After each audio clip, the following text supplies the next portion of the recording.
What's going on, everybody? Welcome back to Talkin Sports with Jake. Hope you're all doing well. Starting the no show tomorrow. I was about to get ready to record, and then the power went out, and I had to evacuate.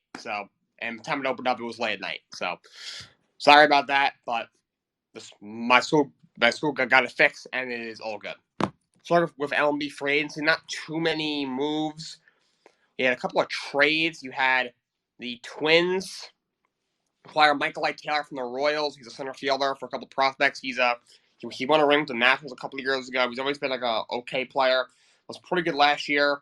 Very good outfielder. Very good center fielder. Can play all three outfielders. Isn't a great hitter, but can hit a little bit. He's got very good speed and steal bases. Minnesota picks him up. Minnesota's actually been pretty busy this offseason. Obviously, in the trade market these last couple of weeks. You move Araya for Pablo Lopez. Obviously, they make the deal. So they were able to re-sign Correa. After a whole debacle, now you bring in Michael Taylor for some outfield depth. There's rumors about could Max Kepler get traded. We'll see what happens. And the Red Sox make an interesting trade. They traded for Alberto Mendez to give up Josh Taylor. So Mendez is a guy who's still just 27 years old, came up really young. His rookie year was actually 2015 when the Royals won the World Series. So this is actually going to be his 8th season in the league. He just has never been able to stay healthy. That being said, the Red Sox don't give up really anything for him. And if he does stay healthy, he has a chance to be a difference maker for sure. So he'll probably start short for the Red Sox so that you can move Enrique Hernandez to second base, which will help them. If he stays healthy, he could be a really good young player. He's a good little project for the Red Sox. But if he does stay healthy, it's not going to help, but you don't do anything for him. It's a kind of a very like no risk, high reward kind of move for the Red Sox. So that is a pretty good move by Shane Bloom, who's trying to get his reputation back. He's had a rough offseason. Apparently, speaking of Boston, Chris Sale said he's ready to contribute. He has made, I think, just like 11 or 12 starts over the last 3 seasons. He's healthy and ready to contribute. We'll see what happens. And my apologies to the fans of Los Angeles Angels. Art Moreno will not be signed with the team. He has changed his mind. That's a shame because he is a terrible owner. So he will not be signed with the team. Apparently, I'm not going to go too deep on this because no one has details, and this is a sensitive situation. White Sox starting pitcher Mike Clevenger is being investigated for domestic violence and child abuse. I'm not going to go too deep into that. I just want to let everyone know that is investigating him for that. Before I move on to hockey, I'm shooting for MLB preview pretty soon. Possibly, maybe like next Wednesday, maybe. That's the 1st of February. That's not set in stone. I'll keep you guys updated with that, but MLB preview is coming very soon. Team by team, division by division. On to hockey. Scores from last night. You have the Red Wings over the Sharks, 3-2. Bruins over the Canadiens, 4-2. Kings over the Flyers, 4-3 in overtime. Panthers lose to the Penguins. Penguins win 7-6 in overtime. That was a crazy game. You had the Wild lose to the Lightning. Lightning win 4-2 in that one. You had the Devils over the Golden Knights for 3-2. Predators over the Jets, 2-1. Sabres over the Blues, 5-3. Ducks over the Coyotes, 5-2. Avalanche over the Capitals, 3-2. Canucks over the Blackhawks, 5-2. And the NHL All-Star rosters, if we want to get those out of the way, the All-Star break is upon us. In the Atlantic Division, this is who we got. You had Nikita Kucherov, Dylan Larkin, Mitch Marner, Nick Suzuki, the young guy from Montreal. Tage Thompson, who's having a crazy year. Brady Tkachuk, Matthew Tkachuk, the two Tkachuk brothers. In goal, we had Linus Ullmark from Boston and Vasi, of course, from Lightning, and of course, also Matthews and Dave Pastrana, of course, also made it. In the Metropolitan Division, you had Sidney Crosby, Johnny Gaudreau, Kevin Hayes, Jack Hughes, Brock Nelson from the Islanders as a first-timer, Alex Ovechkin, of course. We had Andrei Svechnikov, Artemi Panarin, Adam Fox, and the goalies are Igor Shesterkin and Ilya Sorokin. Of course, both New York teams get their goalies in there. And in the Central Division, you had Seth Jones, Corey Kaprizov, Clayton Keller, Cale Macker, Josh Morrissey, Jason Robinson, who's having a monster year, Vladimir Tarasenko, Mikko Ratinen, Nathan McKinnon, and the goalies are UC Saros in Nashville and Connor Hellebuyck in Winnipeg. And in the Pacific, you had Matty Beiners, youngster for the Seattle Kraken, Kevin Fiala, Nazem Kadri, Eric Carlson, Connor McDavid, of course, Elias Patterson, Troy Terry, Bo Horvat, Leon Draisaitl, of course, too. And the goalies are Logan Thompson from Vegas and Stuart Skinner from Edmonton. Interesting. You would not have thought that at the beginning of the season. be those two guys. College basketball scores from last night. Number 17 Baylor for an upset over number 9 Kansas, 75-69. So Kansas is slumping a bit. And then Nevada over number 25 New Mexico in a bit of an upset, 97-94. Those were the only two games. On to the NBA action. Pacers over the Bulls, 116-100. TJ McConnell, 20 points, 10 assists. Bulls blow a 20-plus point lead in that one. Something is wrong in Chicago. They should be much better than this. Something's wrong. Something's in the locker room. I heard they got to get rid of the new coach. Joe Donovan's not cutting it over there. Something's not working over there. Heat over the Celtics, 98-95. Celtics were actually up at one point by like 15 points. Heat come from behind win there. They really had a big fourth quarter. Bam Adebayo, 30 points, 15 rebounds. Boston didn't even have Jimmy Butler, and they pulled off the win. Knicks over the Cavs, 105-103. Julius Randle, monster game. 36 points, 13 rebounds, 9 threes in the game for Julius Randle. He had a big game.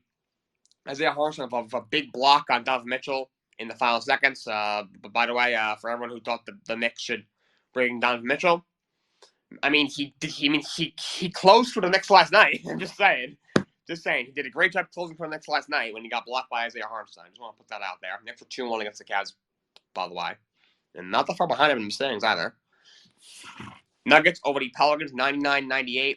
Jokic, 25 points, 11 rebounds, 10 assists, a triple-double. By the way, I think he's the MVP.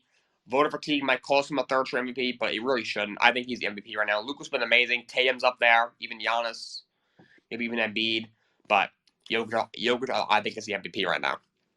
Wizards over the Mavericks, 127-126. Kuzma had 30 points. Luka, 41-15 in the loss. Kyle Kuzma's having probably the best year of his career. He's been balling this year. Suns over the Hornets, 128-97. Cam Johnson, 24 points. Hornets are god-awful this year. And the Clippers over the Lakers, 133-115. Kawhi, 25 points, 9 boards. LeBron, 46.8 boards, 7 assists. He's the first player in NBA history to have at least 40 against every team. And of course, he's LeBron. It got hyped up. I mean, if John Morant had 40 points in the loss, people will be complaining about him, not a team player. But ESPN likes to kiss LeBron's ass, so of course LeBron didn't get that same thing.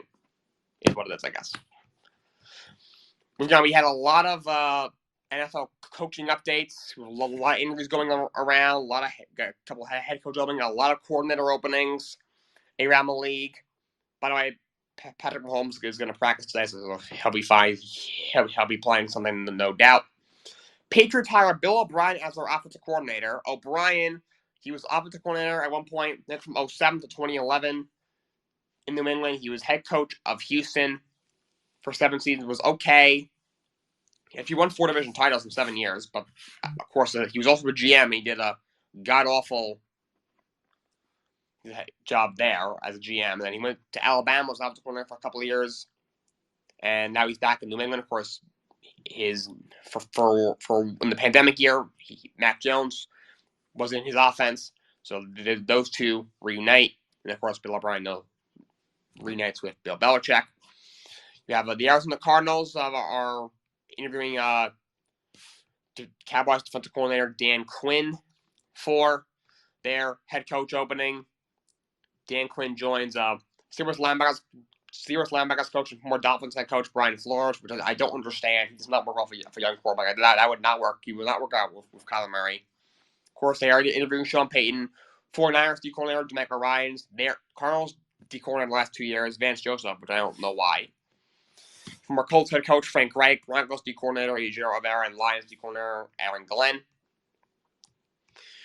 You also have the Rams are interviewing former Colts offensive coordinator and the Eagles quarterbacks coach Brian Johnson for offensive coordinator.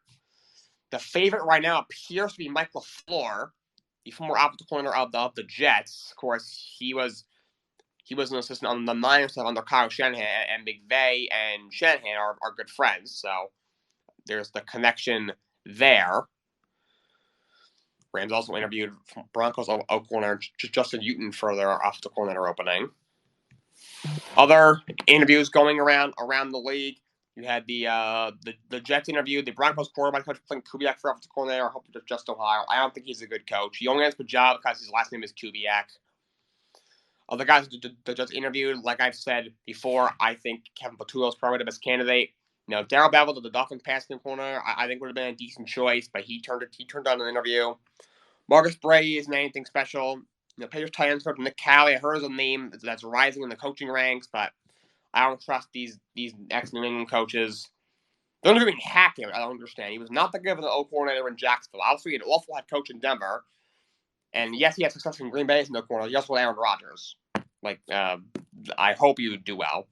Got the Browns passing corner, Chow Shea, who's a good wide receivers coach, but not a good offensive coordinator. I don't love that. And the Browns O-line coach, Bill Callahan, they were interviewing. Bill Callahan is one of the greatest offensive line coaches probably ever, but he declined the interview, so he won't be coming to the Jets. So Kevin Patullo is probably who I would want right now. I wish they would interview Frank Reich. I heard he's a candidate. We'll see what happens. Chargers, they interview Greg Olson for offensive coordinator. He was most recently with the Raiders as offensive coordinator. Was okay. John Gruden wasn't exactly the best coach either. So there's that. But he is a very experienced offensive coordinator. So Chargers looking at him. Also looking at the Vikings assistant quarterbacks coach Gerard Johnson for offensive coordinator. A bunch of Vikings assistants are getting coordinator interviews. We'll see what happens. Dolphins interview Sean Desai for their defensive coordinator opening. He's a hot candidate for defensive coordinator opening. Sean Desai, he was D coordinator for Chicago for 2 years. He did a good job. Then when they fired Nagy, of course, Eberflus brought in his own guy.